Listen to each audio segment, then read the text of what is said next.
शैतान बच्चे ने अपनी सगी माँ को मारने के लिए उसे जानबूझकर चट्टान के किनारे पर ले जाकर धोखा दिया। इसके बाद जब वह सावधान नहीं थी, उसने उसे अचानक गहरे खाई में धकेल दिया। बिना किसी तैयारी के माँ तेजी से गिरने लगी, लेकिन सौभाग्य से उसने चट्टान पर एक पेड़ की शाखा पकड़ ली, जिससे वह मौके पर ही मरने से बच गई। डर के मारे उसने ऊपर खड़े बेटे से उम्मीद की कि वह उसे बचा लेगा, लेकिन उसे यह नहीं पता था कि इस समय उसका प्यारा बेटा चुपचाप एक बड़ा पत्थर उठा चुका था, उसे अंतिम वार देने की तैयारी कर रहा था। इसी संकट के समय भतीजा मार्क समय पर आ गया और लड़के को गिरा दिया, जिससे महिला की जान बच गई और ऊपर के दोनों लोग तुरंत एक दूसरे से लड़ने लगे। दोनों तरफ से जोरदार लड़ाई हो रही थी। इस मौके का फायदा उठाकर महिला भी चट्टान के किनारे पर चढ़ने लगी, जिससे वह मुश्किल से खतरे से बाहर निकल सकी।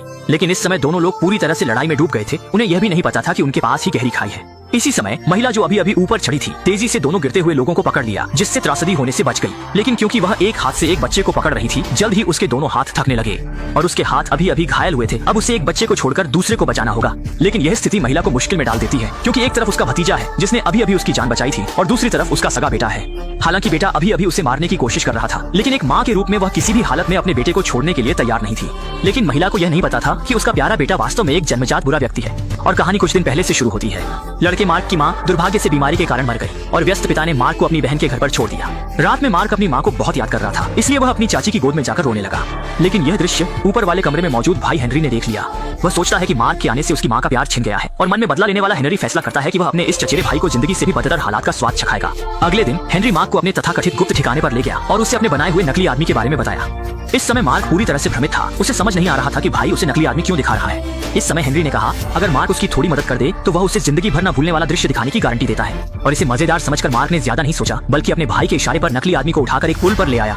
लेकिन इससे पहले कि वह कुछ समझ पाता, हेनरी ने नकली आदमी को धक्का दे दिया। इस पल में सामने से आ रही बस अचानक ब्रेक लगाकर पलट गई और पीछे की गाड़ियां भी समय पर बचने में असमर्थ होकर भयानक श्रृंखला दुर्घटना में फंस गई। नकली आदमी के कारण हुई श्रृंखला दुर्घटना को देखकर मार्क तुरंत डर गया और उसे समझ नहीं आया कि क्या करना है। लेकिन पास में खड़ा भाई हेनरी एक अजीब मुस्कान के साथ खड़ा था, जैसे वह किसी सुंदर दृश्य का आनंद ले रहा हो। जब उन्हें एहसास हुआ कि उन्होंने एक बड़ी गलती कर दी है, तो दोनों ने तुरंत घटनास्थल से भागने का फैसला किया। पुलिस की गाड़ी को अपनी ओर आते देख वे तुरंत एक सुरंग में छिप गए। इस समय मार्क ने अपने भाई से पूछा कि उसने इतना घिनौना काम क्यों किया, लेकिन हेनरी ने इसे गंभीरता से नहीं लिया। उसने कहा कि इस दुर्घटना के लिए दोनों जिम्मेदार हैं। अगर किसी की इस कारण मृत्यु हो जाती है तो मार्क भी अपराधी कहलाएगा। ये सुनते ही मार्क के रोंगटे खड़े हो गए। उसने कभी नहीं सोचा था कि उसका यह भाई इतना खतरनाक इंसान है। सौभाग्य से इस दुर्घटना में कोई बड़ी हानि नहीं हुई, लेकिन इस घटना के बाद मार्क को एहसास हुआ कि उसका भाई एक दानव है और वह अब उसके साथ खेलना नहीं चाहता। लेकिन उसने नहीं सोचा था कि हेनरी फिर से अपनी बहन को परेशान करेगा। मार्क तुरंत दौड़कर सामने आया, हेनरी को रोक दिया और चेतावनी दी कि वह अपनी बहन को परेशान न करे। लेकिन हेनरी की अगली बात ने मार्क को डरावनी सोच में डाल दिया। यूडन, क्या तुम्हें नहीं लगता कि वह सिर्फ एक प्यारी सी लड़की है, लेकिन अगर उसके साथ कुछ हो जाए तो? वह घायल हो गई। ठीक उसी समय माँ को छोटी बहन ने ऊपर बुला लिया। दोनों ने यह देखा और अंततः लड़ाई बंद कर दी। लेकिन इस समय हेनरी ने झूठ बोला कि दोनों खेल खेल रहे थे। मार्क को एहसास हुआ कि वह सिर्फ एक बाहरी व्यक्ति है। भले ही वह सच्चाई बताए, चाची शायद ही विश्वास करेगी। मजबूरी में उसने मामले को शांत करने का फैसला किया।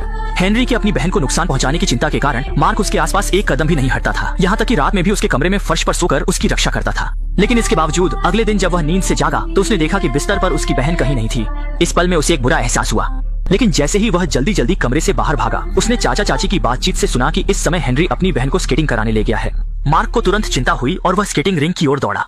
लेकिन जब वह वहां पहुंचा तो बहुत देर हो चुकी थी। अपने 6 साल की सगी बहन को मारने के लिए भाई ने स्केटिंग करते समय उसे पास के खतरनाक क्षेत्र में धकेल दिया।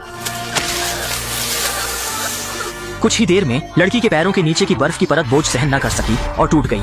अगले ही पल बर्फ के गड्ढे में गिरती बहन को देखकर भाई हेनरी ने दिखावा करते हुए उसके पास पहुंचा। उसके पास जाकर मदद का हाथ बढ़ाने का नाटक किया, बचाव का झूठा दृश्य बनाया, सिर्फ इसलिए क्योंकि आसपास दर्शकों की भीड़ थी। उसे दिखावा करना पड़ा। तड़प तड़प कर गिड़गिड़ाती अपनी बहन को देखकर भी हेनरी बिल्कुल भी नहीं पसीजा, बल्कि वह पूरी तसल्ली और आनंद के साथ इस दृश्य का मजा ले रहा था। कुछ ही देर में थकी हुई बहन बेकाबू होकर पानी में डूब गई। ठीक उसी समय जब उसकी जान खतरे में थी, सौभाग्य से स्केटिंग रिंग के कर्मचारी समय पर आ पहुंचे। उन्होंने भारी हथौड़ा उठाकर बर्फ की सतह तोड़ दी और बेहोश पड़ी लड़की को सफलतापूर्वक बचा लिया। ये जान ही नहीं पाया कि हेनरी द्वारा अपनी बहन को नुकसान पहुंचाने वाली सारी हरकतें पास में खड़े भाई मार्क ने देख ली थी।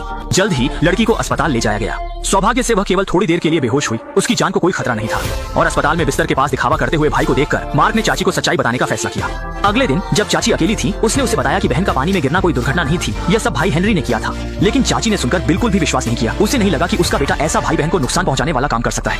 What are you trying to tell me? Henry tried to kill Connie and you could do it again. Stop it! इस समय चाची ने मार्क की बात पर विश्वास नहीं किया। उससे लगा कि वह उनके बीच के माँ बेटे के रिश्ते को बिगाड़ने की कोशिश कर रहा है। यह कहकर वह गुस्से में चली गई। लेकिन रात में हेनरी चुपके से बहन के कमरे में गया। उसे मारने का इरादा था। लेकिन इसी दौरान माँ अचानक जाग गई, जिससे चोरी करते पकड़े जाने के डर से हेनरी बुरी तरह घबरा गया। और माँ ने यह देखकर ज्यादा नहीं सोचा, बस यही समझा कि हेनरी अपनी बहन से मिलने आया है। देखते ही देखते हेनरी अब अपना इरादा पूरा नहीं कर सका और कमरे से चला गया। अगले दिन उसने फिर से अपने चचेरे भाई मार्क को ढूंढा और उसे चेतावनी दी कि वह चुप रहे, नहीं तो उसे भुगतना पड़ेगा। लेकिन मार्क भी डर के पैदा नहीं हुआ था। उसने तो हेनरी की धमकी को बिल्कुल भी गंभीरता से नहीं लिया। लेकिन अचानक इस समय हेनरी ने फिर से बोलना शुरू कर दिया। Hey Mark,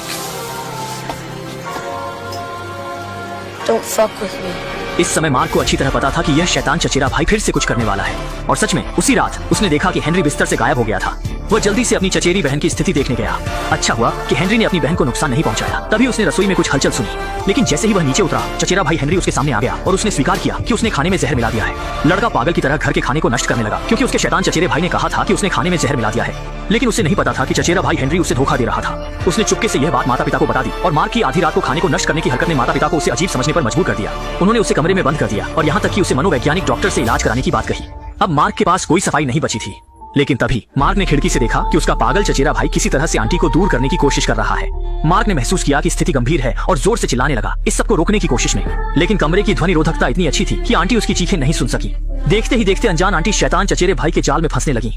आनंद फानन में मार्क ने मजबूर होकर शीशा तोड़ दिया और घबराते हुए दोनों के पीछे दौड़ पड़ा। इसी बीच दूसरी तरफ हेनरी ने माँ को चट्टान के किनारे तक धोखे से ले गया। एक जोरदार धक्का देकर माँ को गहरी खाई में गिरा दिया। अच्छा हुआ कि एक पेड़ की शाखा ने महिला को रोक लिया, लेकिन वह अभी राहत की सांस भी नहीं ले पाई थी कि ऊपर से हेनरी ने एक पत्थर उठा लिया। हेनरी, कृपया नहीं। संकट की घड़ी में भतीजा मार्क समय पर आ गया और पागल हेनरी से लड़ने लगा। इस मौके का फायदा उठाकर महिला ने भी पूरी ताकत से ऊपर चढ़ने की कोशिश की।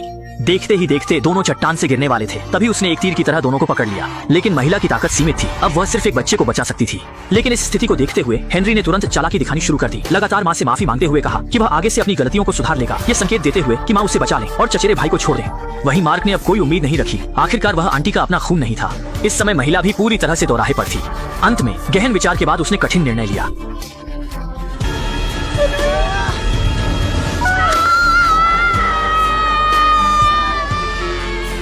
अंत में पापी हेनरी वहीं गिरकर मर गया और फिल्म का अंत हो गया।